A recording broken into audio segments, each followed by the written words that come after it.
สบายดีทุกคนเดี๋ยวมื้อนี้จะพาทุกคนมาเบิ่งบ้านหลังหนึ่งที่มีเนื้อที่ใช้สอยประมาณ400กว่าตารางเมตร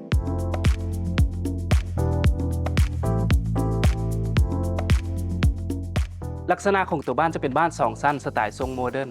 และตอนนี้เราก็ยืนอยู่จุดบริเวณของหน้าบ้าน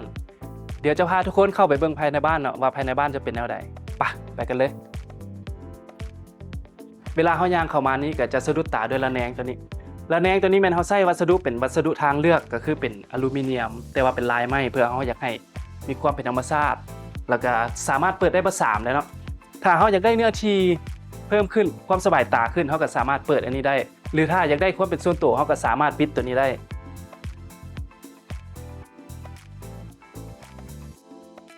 ย่างเข้ามาฮอดจุดนี้ก็จะเป็นหน้าประตูทางเข้าซึ่งขวามือนี่ก็จะเป็นช่องเก็บเครื่องสามารถใส่เกิบหรือว่าใส่เป็นกระเป๋าเป็นของส่วนตัวได้ประตูนี้จะเป็นประตูไม้ซักขนาดโอเวอร์ไซส์และลงมานี่จะเป็นล็อกนี้จะเป็นดิจิตอลล็อกซึ่งเขาสามารถกดรหัสหรือว่าแปะลายนิ้วมือได้เลยบ่จะเป็นต้องใส่กระแจเนาะเดี๋ยวเขาสิกดรหัสและเข้าไปในเลยเดี๋ยวเข้าไปในกันตอนนี้เขาก็พาทุกคนเข้ามาภายในบ้านแล้วเนาะซึ่งบ้านนี้ทางในจะเป็นลักษณะเป็นทรงรูปตัวยูและทั้งขวามือนี้จะเป็นห้องเฮ็ดเวียกและทางซ้ายมือจะเป็นห้องนั่งเล่นห้อง living room เนาะเดี๋ยวเขาจะพาทุกคนมาเบิ่งโซนนี้ก่อนโซนนี้จะเป็นโซนห้อง living room เนาะหรือว่าเป็นโซนห้องนั่งเล่นซึ่งทางนี้เพิ่นจะออกแบบให้เป็น double space คือเพดานสูงจะมีเนื้อที่กว้างขวางนะสามารถใส่โซฟาขนาดใหญ่ได้เด็กน้อยหรือว่าผู้ใหญ่สามารถมานั่งเล่นนั่งเบิ่งโทรทัศน์อยู่นี่ได้เลยและมุมนี้เพิ่นออกแบบมาผ้าม่านนี่สามารถเปิดปิดเพื่อรับแสงในมุมนี้ได้เนาะต่อไปเขาจะพาทุกคนไปเบิ่งอีกมุมหนึ่งของบ้านมุมนั้นจะเป็นมุมห้องเฮ็ดเวียกเดี๋ยวจะพาทุกคนไปเบิ่งเมื่อมาฮอดจุดนี้อันนี้จะเป็นห้องเฮ็ดเวียกเนาะห้องเฮ็ดเวียกก็จะสังเกตได้ว่าจะมีความกว้างแล้วก็มีความสบายในการเฮ็ดเวียกเวลาเข้ามาแล้วเนาะนั่งเฮ็ดเวียกนี่ก็จะสามารถเบิ่งมุมสวนหน้าบ้านได้เบิด2ฝั่งก็คือฝั่งข้างหน้าแล้วก็ฝั่งนี้อีกฝั่งนึงเนาะและจุดที่น่าสนใจของห้องเฮ็ดเวียกนี้อีกอย่างหนึ่งก็คือประตูนี้เนาะประตูของห้องเฮ็ดเวียกนี้สามารถเปิดได้กว้างเฮ็ดให้เชื่อมห้องเฮ็ดเวียกนี้กับห้องโถงนี้เข้าหากันได้ตอนนี้เขาก็พาทุกคนมาเบิ่งหนึ่งในห้องนอนของบ้านเนาะทางในห้องนอนนี้ก็จะมีเนื้อที่กว้างและก็สามารถแนมเบิ่งวิวได้เบิด2มุมบ้านหลังนี้แม่นออกแบบมาเพื่อให้ทุกมุมของบ้านนี้สามารถแนมเบิ่งสวนเบิ่งธรรมชาติได้ตัวนี้ก็จะเป็นห้องนอนที่มีเนื้อที่กว้างแล้วก็จะมีห้องน้ำในโถเนาะตัวนี้จะเป็นห้องน้ำในห้องนอนเลย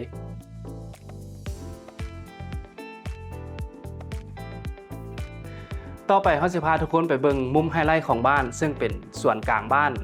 เป็นยังไงนั้นไปเบิ่งน้ำกันเนาะออกจากห้องโถงมาตัวนี้ก็จะเป็นมุมไฮไลท์ของบ้านเนาะซึ่งมุมไฮไลท์ของบ้านนี่จะอยู่โซนด้านหลังจะเป็นสวนเนาะและก็เพิ่นออกแบบให้เป็นทรงตัวยูมีระเบียงสามารถย่างอ้อมรอบบ้านได้เลยและทุกโซนของบ้านทุกมุมของบ้านนี้สามารถไขประตูออกมาเจอกันอยู่จุดใจกลางนี้ได้เลยตัวนี้ถือว่าเป็นใจกลางของบ้านเป็นมุมไฮไลท์ของบ้านเลยเนาะย่างอ้อมระเบียงมาในด้านนี้ฝั่งนี้จะเป็นระเบียงที่ออกแบบมาเพื่อให้เราสามารถนั่งพักผ่อนได้เนาะตัวนี้มันเฮ็ดให้เราสามารถนั่งชมสวนชมธรรมชาติได้แล้วก็หินนี่เพิ่นเอามาใส่เพื่อเฮ็ดให้เรารู้สึกว่าได้สัมผัสกับธรรมชาติหลายขึ้นใกล้ชิดธรรมชาติหลายขึ้นตัวนี้มันเฮ็ดเพื่อพอดีกับขาการนั่งพักผ่อนเลยเนาะและโซนด้านหลังตัวนี้จะเป็นเรือนครัวห้องครัวเดี๋ยวเราจะพาทุกคนเข้าไปเบิ่งเรือนครัวตัวนี้ประตูจะเชื่อมโยงกันเลยสามารถไขเข้าไปได้เลยตอนนี้เราก็อยู่ในโซนห้องครัวเนาะซึ่งห้องครัวตัวนี้จะเป็นสไตล์ทรงโมเดิร์นเน้นการใช้งานแบบสะดวกสบายแต่ว่าครัวลาวเนาะเขาจะเฮ็ดอยู่ด้านนอกตัวนั้นจะเป็นครัวลาวที่แบบเน้นการใช้งานหนักเฮ็ดอาหารที่ประเภทอาหารมีกลิ่นแห้งเนาะแต่ว่าในส่วนโซนนี้จะเป็นเน้นอาหารเบาอาหารที่สะดวกสบายและซึ่งด้านหน้านะก็จะเป็นโต๊ะกินข้าวแบบครอบครัวและจากมุมนี้เขาก็สามารถแนมออกไปเบิ่งสวนด้านนอกได้เลยและต่อไปเขาจะพาทุกคนขึ้นไปเบิ่งชั้น2เนาะเป็นห้องซักล้างอันนี้ก็จะเป็นขั้นไดทางขึ้นไปชั้น2เนาะขั้นไดนี่เพื่อก็จะประดับด้วยไฟ LED เฮ็ดให้มีความสวยงามแต่ว่านอกจากความสวยงามแล้วเพื่อก็เฮ็ดเพื่อความปลอดภัยในการใช้งานตอนกลางคืนเนาะเฮ็ดให้เราเห็นทุกสเต็ปในการย่างตอนกลางคืน แล้วก็วัสดุที่เพิ่นเอามาใช้ในการปูพื้นนี่จะเป็นไม้แท้เนาะเป็นไม้ซักไปจนสุดขึ้นไปฮอดชั้น2เลยตอนนี้เฮาสิพาทุกคนขึ้นไปชั้น2ป่ะไปเบิ่งกันและชั้น2นี่ก็จะประกอบไปด้วย3ห้องนอนมี1ห้อง Master Bedroom และอีก2ห้องนอนธรรมดาที่มีห้องน้ำในตัวเลย